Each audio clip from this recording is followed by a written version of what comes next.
A few weeks ago, we heard from Andrea Zollner on how to implement a good Instagram strategy. Well, another social network that seems like a hidden gem for content is LinkedIn. So I've brought on my friend Cara North to talk to us. Cara is in the e-learning space, and we definitely talk about being in the e-learning space as we are both there. But I also wondered how she always seems to be trending on LinkedIn. So we talk about the smart way to build your network, to add shareable content, and maybe even make a few worthwhile connections. I learned a lot that I've already started implementing and seeing results on, so I know you will too. Definitely be sure to listen to this one. It is a good one. Hey, everybody, and welcome to another episode of How I Built It, the podcast that asks, how did you build that? Today, my guest is Cara North. She is the principal consultant at The Learning Camel. Cara, how are you? I'm great. How are you, Joe? I am doing fantastic. Or fantastically, maybe. I'm trying to lower the impact of my New York accent by calling you Cara instead of like Cara, like the hard like A in the middle. But it sounded weird to me. Anyway, Cara and I met at Learning Dev Camp a couple of years ago, right? Was it 2018, I think? Yeah, I think it was. Yeah, Salt Lake City. It was a great conference and really enjoyed your session. And that's where I first learned about this tool called LearnDash. And that was really neat to see that in action. Awesome. Yeah. I remember I went to your talk as well, but like you were like all over the social media and it was really great to connect with you there. So I'm glad that we managed to stay in touch because today, on top of e-learning, you do something that eludes me and I'm really curious about it, but we are connected on LinkedIn and you always seem to be trending in the e-learning hashtag or space or whatever you share happens to be trending. So I do want to talk about that. But first, why don't you tell the listeners a little bit about who you are and what you do? Sure. So I've been in the learning development space for pretty much my entire professional career. Like a lot of people, I fell into it. And my husband always struggles with telling people what I do for a living. He often says, oh, my wife makes those computer trainings, the e-learnings, and then people usually groan. And I'm like, no, my stuff doesn't look like that, I promise. So I know there's a lot of garbage out there and it's got a bad reputation, but I assure you there are people trying to change that perception of it. So I just actually recently left my job at a higher education institution, moved into a corporate learning and development role in a leadership position and really loving it so far. So I'm still in my onboarding phase. This is week 3 for me, but it's been really great to get kind of back into the corporate space. So my total experience, I've been in higher ed, I've been in corporate. Before I did higher ed, I was at Amazon for a few years and really enjoyed that as well. Very lucky I got a lot of my formative experience at Amazon. I think it made me better for various reasons. But and I'm also finishing up my PhD currently in learning technologies. So I am a PhD candidate. So I survived the hell called candidacy and hopefully getting that done and hoping to be done with my dissertation by the end of this year. And I'll have that doctor title, which will be pretty cool. But I'll still be Cara for most people. But if you're a jerk, you're going to call me Dr. North because it sounds like a villain, and I really like that. Dr. North does sound like a villain. That's awesome. And I know you have an affinity for villains because you had a cat. I think did the cat pass away? Yeah, unfortunately, yeah, he died a couple months ago. Yeah. I'm sorry to hear that, but his name was Palpatine, right? Yes. Yeah, I do love villains. I don't know why. I think because they're just misunderstood. There's a lot of layers to villains. So maybe that's why I like them. For sure. We're going to do a quick nerdy sidebar here, listeners, but my daughter is 3 and she loves Darth Vader and she loves Count Dooku. Like she just loves the villains. And I just read Dooku Jedi Lost. I don't know if you consume the extended universe stuff, but love very the good. Darth Maul book. Yeah, I haven't read Dooku, Nice. but I do have the Darth Maul book. Yeah. Nice. Yeah, it made me a little bit sad for the Count. So, anyway, back to our regularly scheduled interview. So you recently left higher ed. I feel like we took very similar paths, right? I was self-employed after I got my master's, but I was in higher ed for a few years and I really loved it. And it was a growing experience for me. But I feel like there's a point where you're like, there's something is different in me now, and I need to find a different path. And so I got a job in corporate world and an agency.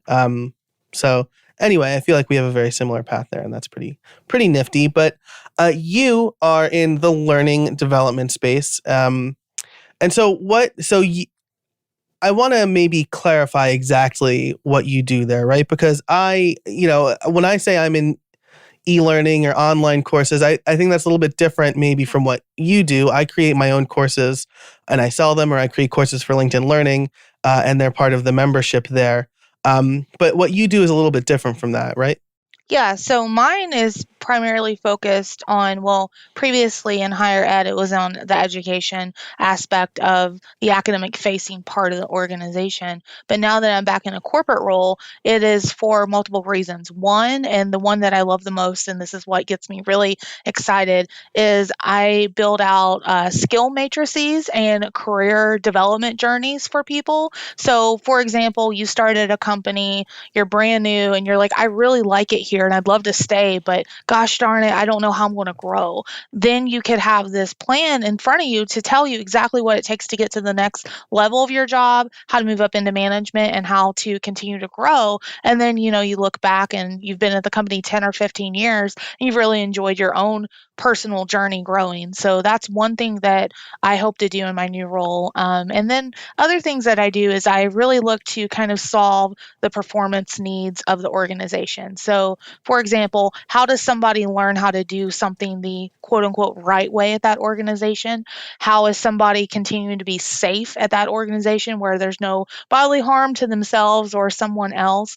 And what does that look like? And then, of course, the third, everyone's favorite, is the compliance piece. So the legal piece of it, what are the things that organization has to have people go through? What are kind of those annual compliance things that they need to do? And that's always the one I think that gets the worst reputation, but they don't have to be so dry and boring, I feel like. And, I see a lot of times it's the same thing every year. So how can you look to continue to grow the content and make it to where it is something that is not as boring? Because what I see a lot of these compliance courses, Joe, and I'm sure you've seen them too, is they start off, welcome to this course. Here's the learning objectives of this, and talk about a snooze fest. And I mean, listen, and that's even before you fight to get into that learning management system. I mean, that's what, a 7 to 9 click system a lot of times just to get to the blasted course. And then you open it up and you're expecting this grand reveal and it's like blah, blah, blah, blah, blah. And then,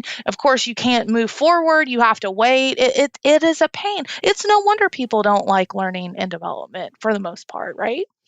Yeah, absolutely.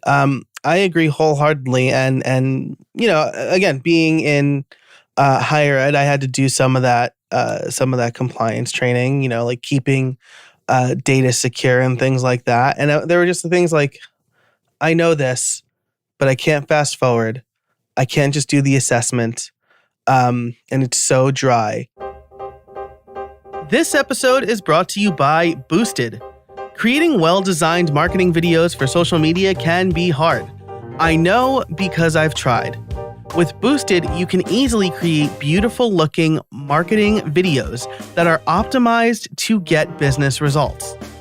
You can choose from a wide range of templates to create ads, Instagram stories, tutorials, or anything else you can think of. And the best part is they won't look like everyone else's videos. And on iOS, you can create images too. Boosted is your one-stop shop for all of your social content. You create great-looking graphics and videos to help your business stand out. I've been using Boosted to come up with a series of short videos for my own projects, and I honestly can't believe how easy it is. I'm hooked. The app is free to download with a bunch of templates out of the box. But if you want to try Boosted Premium, you can. Listeners of the show can get an exclusive deal. $5 for the first 3 months. Just visit howibuilt.it/boosted. Again, that's howibuilt.it/BOOSTED. Stop struggling to create marketing videos that look good. Get Boosted Premium and start making videos that will get results. Again, that link is howibuilt.it/boosted for 3 months of Boosted Premium for just $5. And now, back to the show. The audience for this podcast is mostly technical people or small business owners that are probably looking to educate their clients on how to use this particular product or service, but solve the performance needs of the organization, right? The second kind of bullet in your list of responsibilities includes training employees and making sure they do things the right way. What is that like, right? Because there's like a whole process, right? You need to figure out what the right way is, then you need to figure out where the employee is in their journey or whatever. Can you give us like a high level overview of what small business owners can do in their own organization to help onboard either contractors, which I know like I hire mostly contractors, or full-time employees? Sure. I think the first one is to really, and I hate to say this, think of training as a last resort. So training isn't this magic bullet that's going to fix everything out of the gate. It is a big investment if you're going to do it right. So just kind of, again, think of it that way, like training, this big training package, if you will, isn't always the right answer. So I would probably caution with that. But high level overview, a couple of things you want to do. To me, the central heart of it is, what is it that you want them to do with it? What's in it for them? So what is the information that they have to have, and how is that going to make them a better contractor? How's that going to make them be more successful in your business? Once you kind of outline that, then I feel like you can kind of make the decision of where you want to go next. But I've seen oftentimes, especially in this compliance world, Joe, specifically, there's not a lot of what's in it for me. It's just basically, here, we're going to give you this fire hose of content that legally we have to do. And then you're going to take this assessment that's written really poorly that you can probably guess the correct answer if you haven't even like paid attention to this point. And then we're going to make you sign a little sheet here saying that you finished it.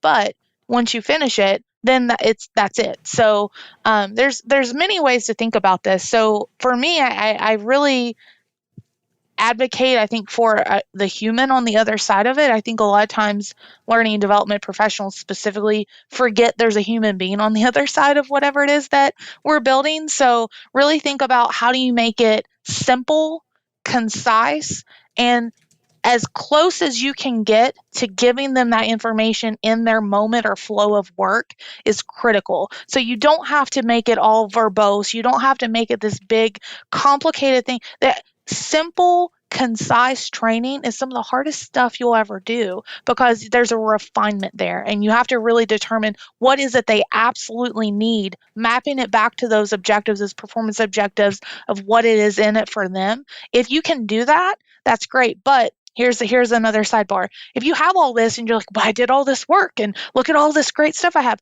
don't throw it away. Keep it. Put it in a junk drawer. You can put it in a file, put it in a Dropbox, however you organize your business. Keep it aside. And then as people are continue to grow or whatever, then you can see if they need that ancillary information. And then you can kind of drip it and get it in, again, their flow of work. So I think that would be kind of a high level overview. Perfect world, no red tape, no bureaucracy of what that would look like. I know that makes it really clean and easy looking, but practicing this in the real world doesn't look like that. It's often very messy. Yeah, for sure. And I love two things you said there. What's in it for me? I think a lot of employers or people who hire contractors just think, well, the what's in it for the employee is that they're getting paid, right? But studies have shown that at a certain level, like, it doesn't matter what they're getting paid. They have to enjoy the work and what they're doing. And so I love that. And then deliver the information at the moment they need it.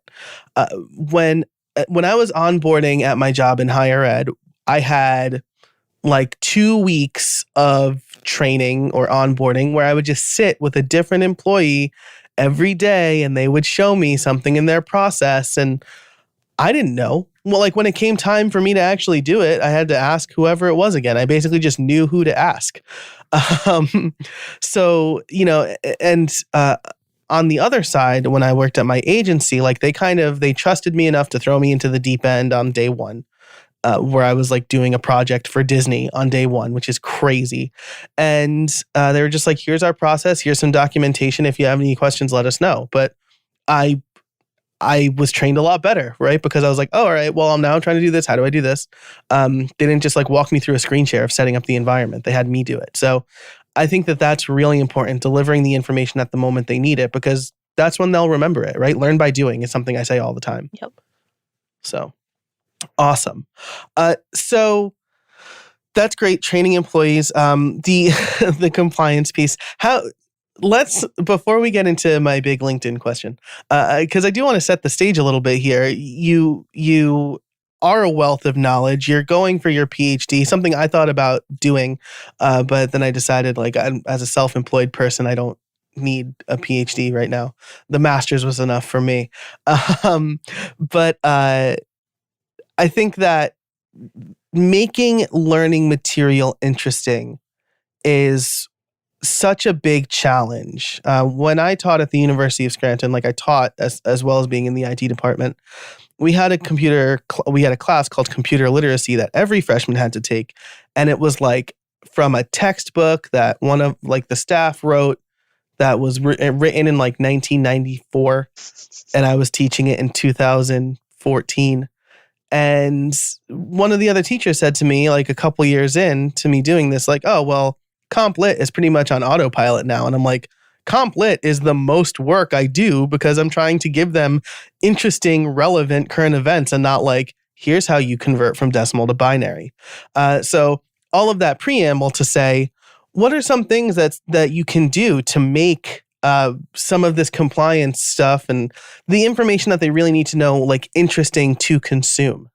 Great question. Couple things. I think the first is, again, remember that there's a human there. So make it relative to them, especially when it comes to compliance or whatever your business needs is for the training. Put them in a situation that they're going to face in that organization. So I'm a big advocate for stories and scenarios of placing the person in the work environment and being very clear who they are in that environment. You are a web developer. You are a practitioner, whatever your people are, put them in that environment and give them kind of the ideas, give them opportunities to apply that content in a work setting, again, because it makes it a little bit more sticky for them instead of just reading about it. And a peeve of mine, Joe, is seeing these big scenarios with, it sounds like it's a reality TV show. It's got all these different names in it, and you're digging through. It's like, well, what should this person do? I don't know.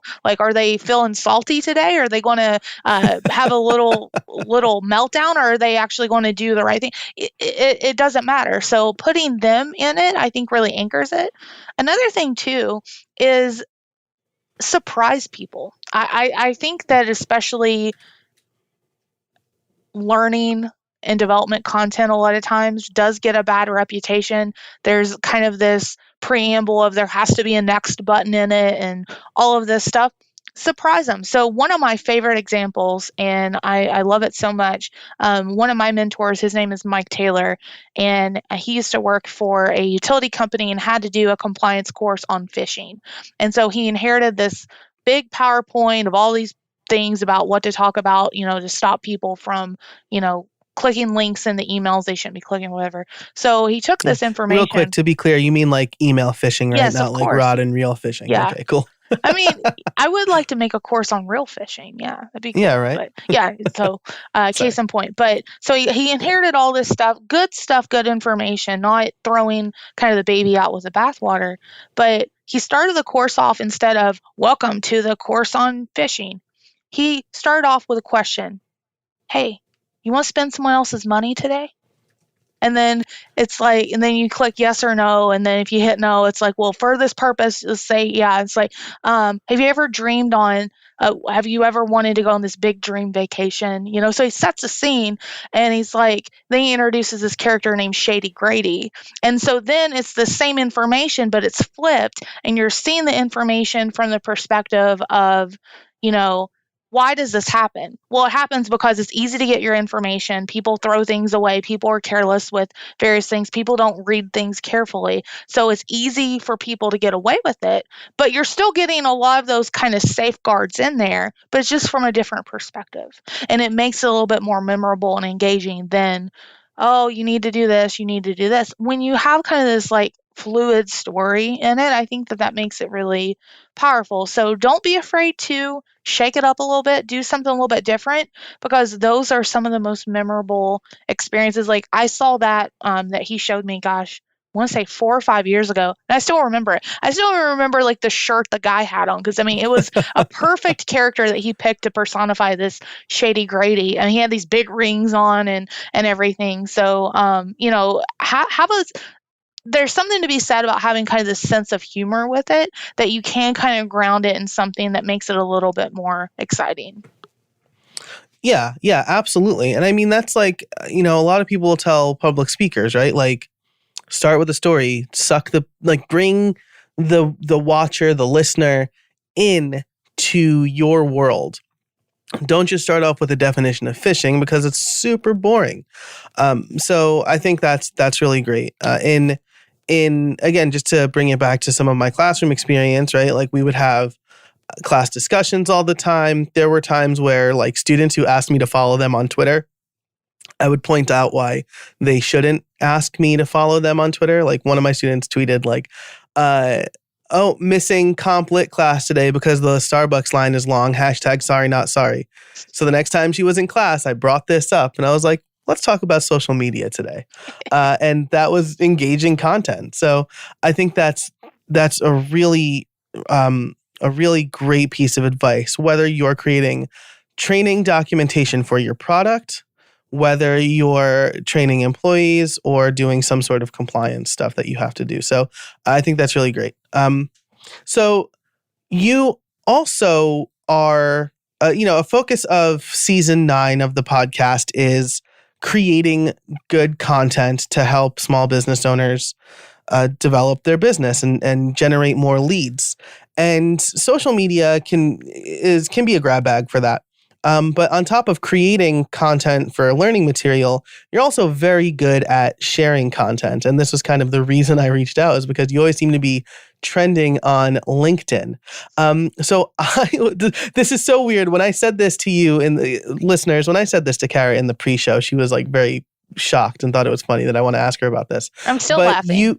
Yeah, right. But you're so consistent. Like every time I look at my notifications, it's like Cara North is trending in e-learning about this. Do you have a strategy, or are there things that you do that seem to work when you're sharing specifically on LinkedIn? Because I feel like LinkedIn is a different beast from like Facebook and Twitter, and then like there's the Instagram story strategy. But you can probably get some pretty good leads from LinkedIn, because that's where mostly professionals are hanging out. So what is a little bit, can you tell us a little bit about your process for deciding what to share on LinkedIn and how you do it? Sure. So I will have full disclosure here. I actually was kind of a late adopter to the professional social media game in particular. So I actually got a Twitter in 2016 because I went to a learning development conference and heard that was like one of the number one professional development tools, and that was a big community of people that are in my same profession that were on it. And so I put a lot of my stock in Twitter for the past, I would say probably up until 2018. And then I saw what was happening on LinkedIn, and I was like, there's a lot of great content here. I think that this is something I need to also add into kind of my social media portfolio. So then I would say now I put more time and effort into LinkedIn than I do Twitter for the most part. So a couple of things. So let's see. So with LinkedIn, I am, very kind of I'll start off with I'm kind of more particular about my LinkedIn garden than I am on Twitter.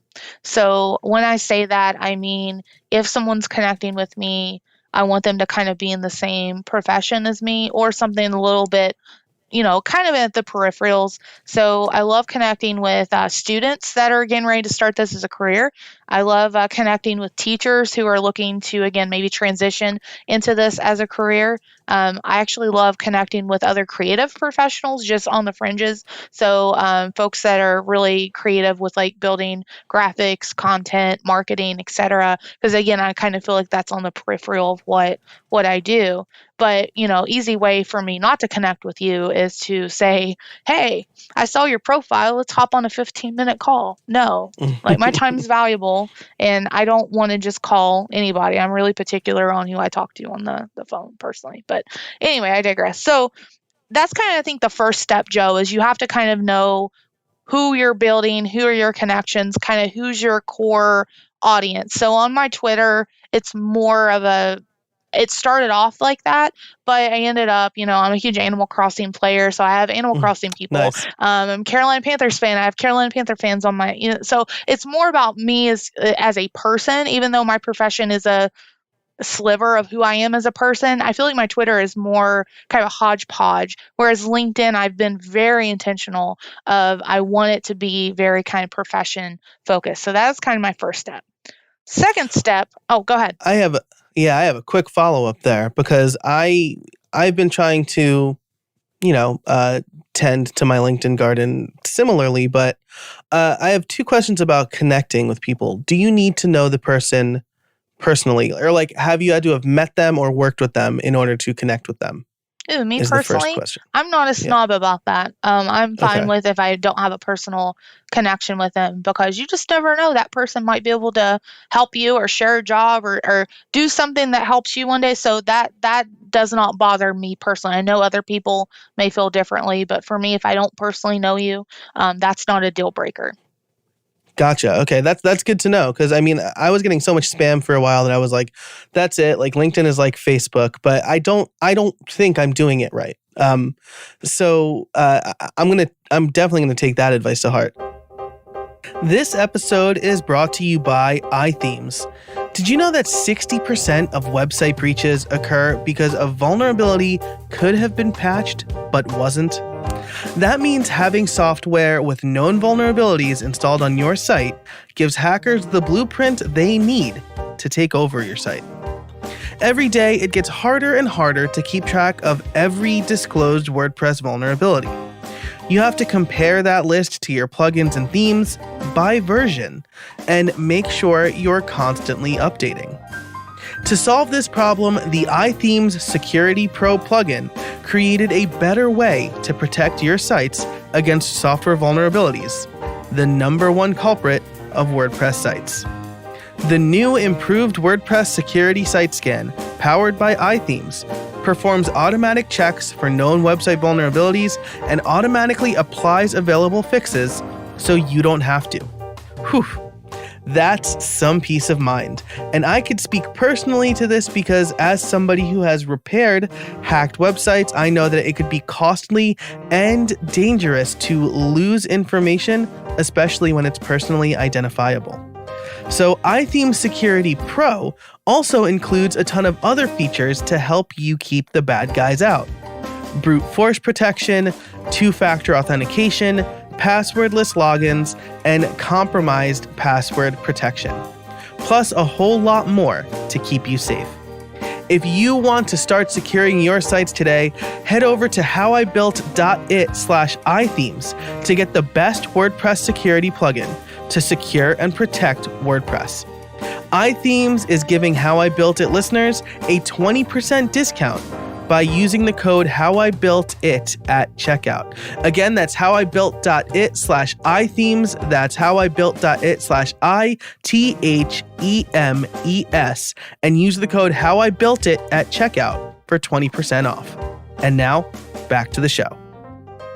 Do you connect with people? Like, do you look for people to connect to, or do you generally just let other people connect to you? Oh, yeah, I totally connect with people, especially if there's somebody that one of my connections has commented on some of their stuff, and I've seen that they are great about putting out their own content, or specifically because I have a huge bleeding heart for people trying to get into this profession. I'm extremely biased, but especially now with everything going on, I feel like it is the hottest time ever to come into learning and development. Mhm. And unfortunately, another little side soapbox, I feel like there are people there trying to take advantage of these new folks, and they're getting bamboozled. Sign up for my course where I promise you a job and you don't get a job because I'm a scuzz Mhm. bucket. So I really want to try to safeguard people generally from finding these people. But and again, if you're new, how do you vet these people? I mean, how do you know? You see that they have a LinkedIn profile, they may have this fancy title that they self gave themselves or whatever. I mean, how do Mhm. you know a lot of times? So for me, especially if I see students or new people posting, I want to get started in instructional design. I connect with them and just send them a message. Hey, I see you're new here. Love to try to help you any way that I can. Oh, that's such a great strategy. Yeah, I'm gonna steal both of those things because I think that's great. Because I mean, we're both in it to help people. I think obviously for both of us at least, and I think that keeping my guard up. I'm a little too suspicious of people. Anytime somebody connects to me, I'm like, oh, what do they want to sell me? But I think I need to let my guard down a little bit. So I love both of those things. Okay, so we've handled the who you're going to connect to people. Now you were going to make a second point that I very rudely interrupted, but I'd No, love you're to hear fine. that now. Yeah, so second point is I do think there's something to be said about being consistent. And easiest way for me to be consistent is I use a tool called Buffer. And Buffer basically helps schedule out various posts. And the great thing about it is I can use it with my Twitter and my LinkedIn. Now, I need to get back in the rhythm. I kind of dropped off being consistent because I was focusing on going through my PhD candidacy, but I do plan on picking it back up. But essentially, my routine when I get up in the morning, and I'm sure this is probably going to be the exact same for several of your listeners, Joe. I'd say whatever it is that you do for a living, you're probably very passionate about it. And so, Mhm. one of the first things you do is when you wake up, you're getting ready, you're kind of moving around, you're checking your LinkedIn, you're checking your Twitter, you're checking your Facebook, you're reading about things that impact your profession. And for me, one of the easiest things to do to get started on a consistent strategy is if you read something somebody posts, or you see a great article about, something from a source you trust or whatever, instead of just reading it and being like, wow, that's really cool, share it. Easy way to curate content. So if it's something that struck a chord with you, it's an easy way to share it. And they have a couple different options. If you just want to get started, then with Buffer, you just get the URL and then you can schedule it. And the thing I love about Buffer, Joe, is it will suggest times based on your followers of when most people are on. And so I think that might be part of my secret sauce because it will automatically Mhm. select those times for me. And then I just trust whatever it says for it to be scheduled out. And I don't know if there's actually a magic number there. Some people may say, oh, you need to do, X amount. I don't know. I mean, I'm definitely not an expert. This is just kind of my own little process. But if there's a lot of value on one day, I might spread that out over 2 days. So then I might hop over to the next day and go ahead and schedule one or two things. But a couple of things for when you share it, like you can just share it as is with nothing. You can share it with a little bit of your own commentary. So the nice thing is, especially on LinkedIn, you got a lot of real estate when you're adding in a post with a link. I want to say it's about 700 characters or something like that. I think your Wow, real that's like a estate. blog It post. it is. I mean, you have a lot of real estate, and again, that's just me spitballing here, but you do have a lot of real estate to work with. So you could say, this really made an impact on me. These are my big takeaways, and then put a call to action in there. Hey, this is what I got out of it. What'd you get out of it? What are the things you liked about it? Does Mm. this make sense to where you're at? Is your process any different? Is your process the same? I'd love to hear about it. And then what happens is if you put it and they take the time to read it, and it struck a chord with them, then guess what? yeah, you know what? I agreed with this, but maybe this is not the way, or this is, and then guess what? Then you get the engagement, and then the more the engagement goes up, then more eyeballs it comes on others' feeds, and it says, oh, my second connection commented on that. Let me see what that is. And then it continues to snowball and continues to snowball to when you're trending, and Joe Casabona says, hey, you're trending. That's awesome. So first of all, I love Buffer. I will link to that in the show notes, which you can find over at howibuilt.it. I'll also link to a video that I made about automating shares to Buffer. However, that's like mostly for Twitter. It sounds like you might want to take a little bit of extra time here to curate the right content for LinkedIn and put a call to action. Man, I love that because I never do that. And it's very obvious. But, you know, if I'm like, I share my podcast episodes on LinkedIn, for example, right? And I just share it and I don't say like, what did you think? What's your struggle with starting a podcast? How come you're not trending on LinkedIn? Like whatever the call to action could be. And I think that's a really great idea that you probably will see less of on Twitter, for example. Well, there's not enough room a lot of times. Like you have Yeah, to do a thread a right. lot of times to get to that kind of level of detail. So again, I think that's why LinkedIn you do have kind of those bigger engagements. Now, another thing that I've heard, and I think there's still some debate about this, but people have told me, and I've seen other people do this, where they will write out and have all the stuff in the description of the post, but then it's like link to whatever in the comments. And the reason a lot of times people do that supposedly is because the algorithm, the LinkedIn algorithm, liked that better and said that they would, because I guess the rating system was like, comments are above likes, or whatever your emoji is above shares. Yeah. So I think like comments are kind of king. At least they used to be. Again, don't know what the current makeup of it is. Yeah. Now, personally, that is not a strategy that I do, because Buffer, I can't really do that. So I have to kind of put it Right. all in that one little piece. Now I do see that other people do that. So if for some reason maybe you don't want to do Buffer, or if you are experimenting, you might also try that. And again, just do it as kind of like a quick little pilot test, and maybe put out one post one day with with a call to action, and put out another post the other day with maybe another call to action and link to comments, and see what works best for you. You don't know until you try. Yeah, yeah, absolutely. And with the caveat that the algorithm can change all the time, right? I think I've seen YouTubers more recently as we record this start explicitly asking for comments, like comments help the algorithm. So definitely, I'll link to some resources in the show notes too on how to stay on top of like social media algorithms if such a thing exists. Now I do have a question about two things that I've been trying to do because they were recommended, and that's hashtags and tagging people. Naturally, when I see the notification Cara North is trending on LinkedIn, it's usually for some hashtag. What's your hashtag strategy? Ooh, that's a great one. So again, just based on what I've seen, I think that you get punished if you use too many. And the number that I've heard float around is like no more than 3.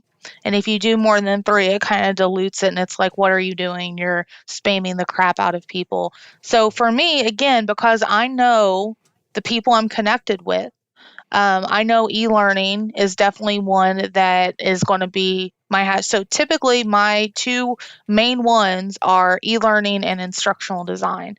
Now, because of everything going on in the world, I've really tried to make an effort to share any job postings that I've seen, because Mm-hmm. I think that's really important. My best friend and podcasting partner lost his job during all of this. And if it can happen to a brilliant designer like him, it can happen to anybody.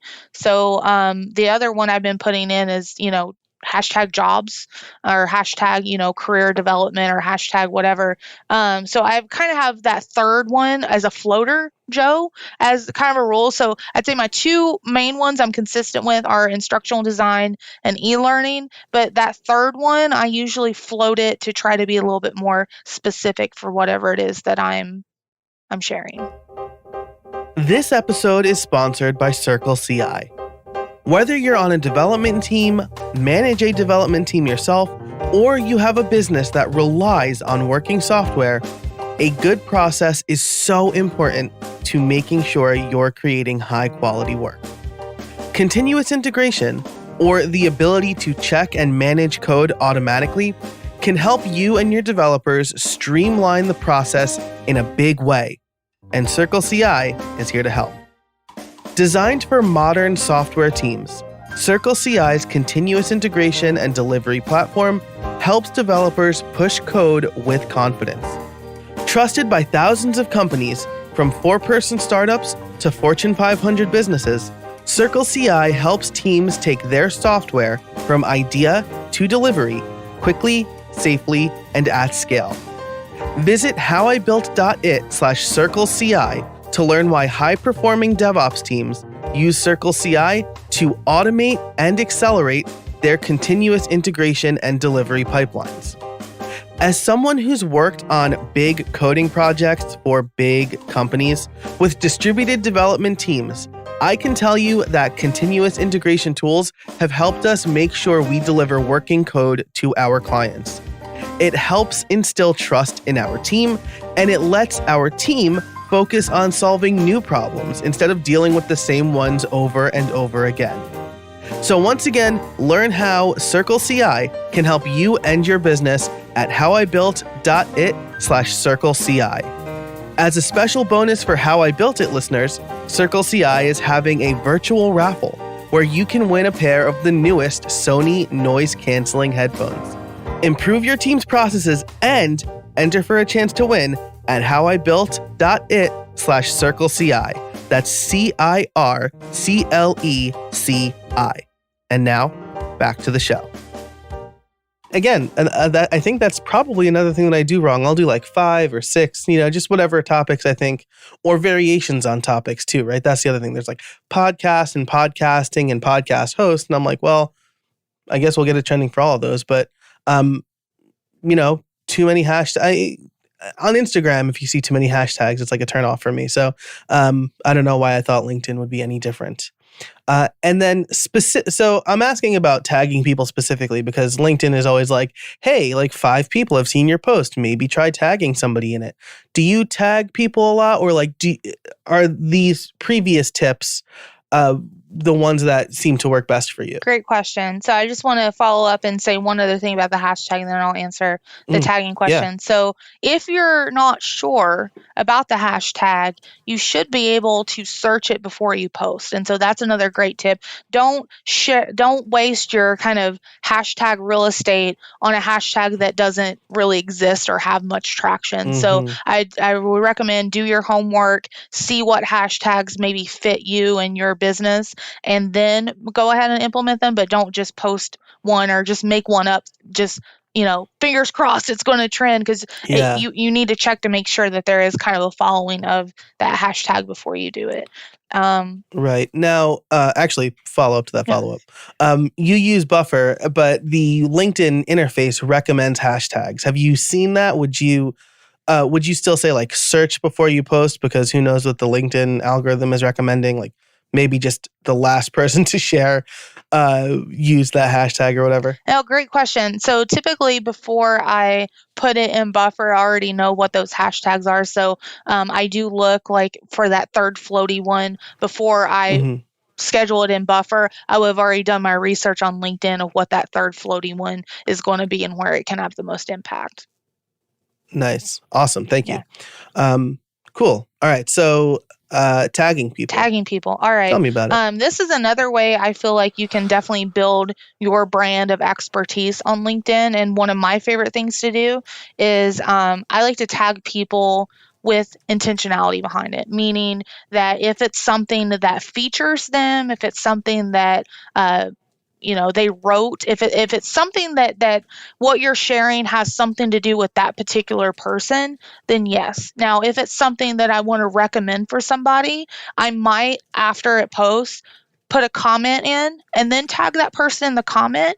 But again, I don't want to necessarily spam that person with the post. Mhm. And a peeve of mine is I get tagged in a bunch of stuff, especially when people write these articles and then I get tagged in it and I'm like, wait a second, I don't even know you, and then this article has no value to me, but now my name's associated with this, and so now will people click on your article because you're using kind of my influence in this? I don't know. So Yeah. I'm not a big fan of that, but my biggest tip for tagging people, and this has served me very well, I try it at least a couple times a week, if not more.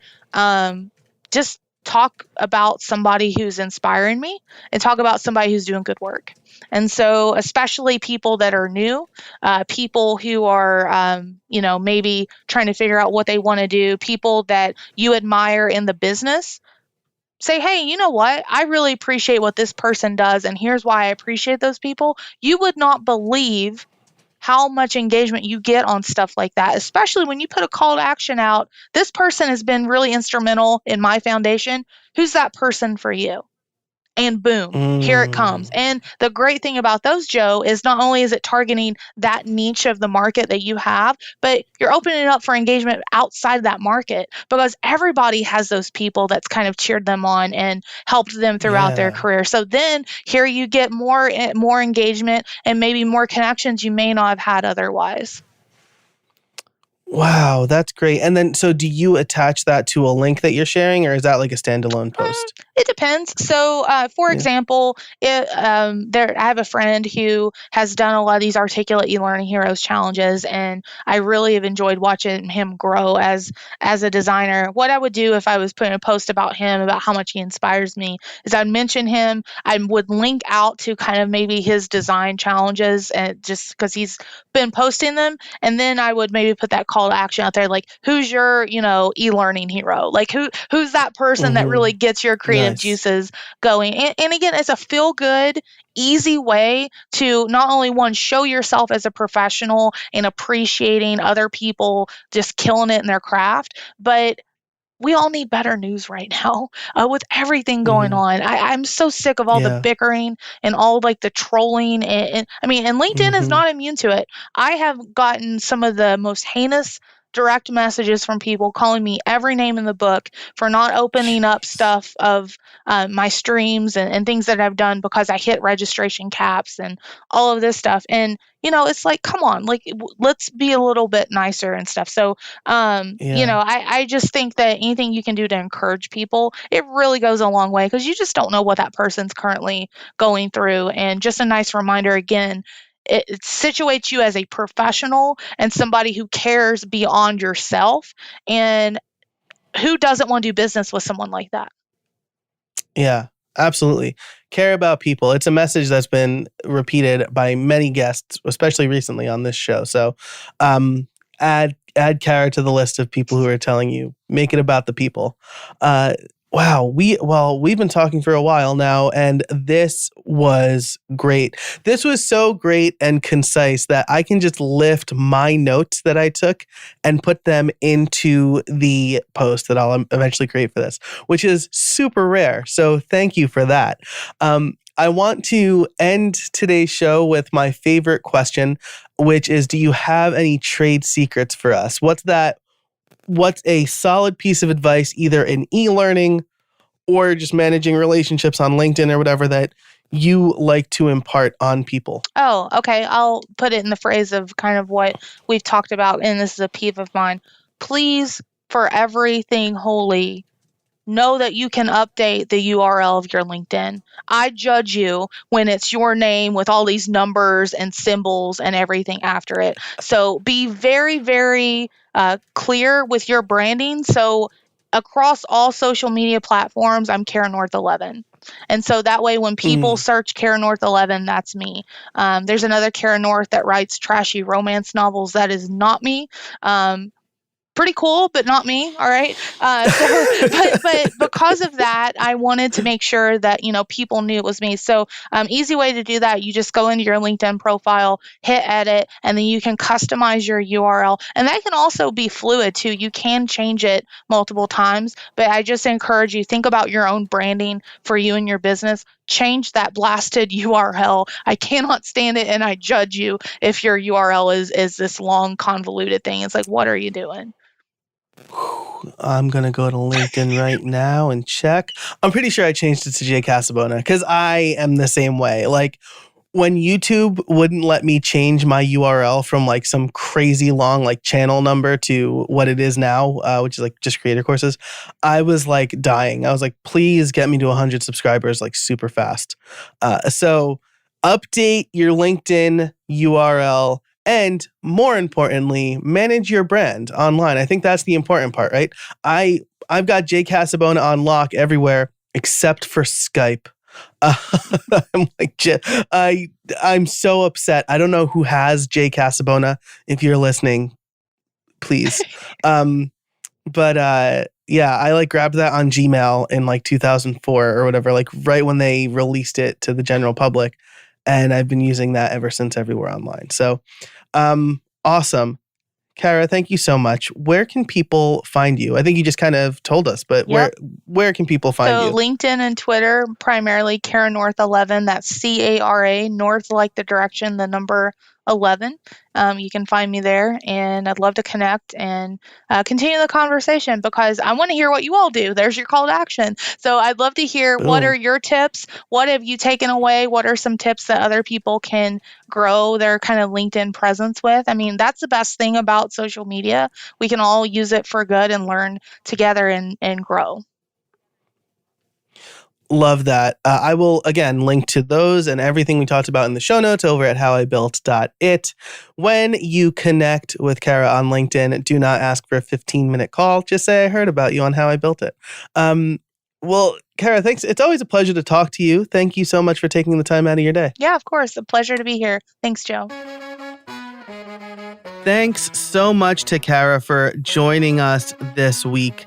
I loved what she talked about with the hashtag strategy, tagging people, and adding people to your network. I've been really guarded up until this point because I just assumed that people trying to add me to their network were recruiters or were trying to sell me on something that I didn't want. And so I've been a bit more open about that, adding more people, especially if they kind of gave a good reason for wanting to connect. So thanks to Cara for all of the advice she gave us in this episode. You can find all of the show notes over at howibuilt.it/178. Thanks to our sponsors for this week. They are iThemes, Lightricks, and CircleCI. Again, that was iThemes, Lightricks, and CircleCI. If you liked this episode, be sure to give it a rating and review on Apple Podcasts.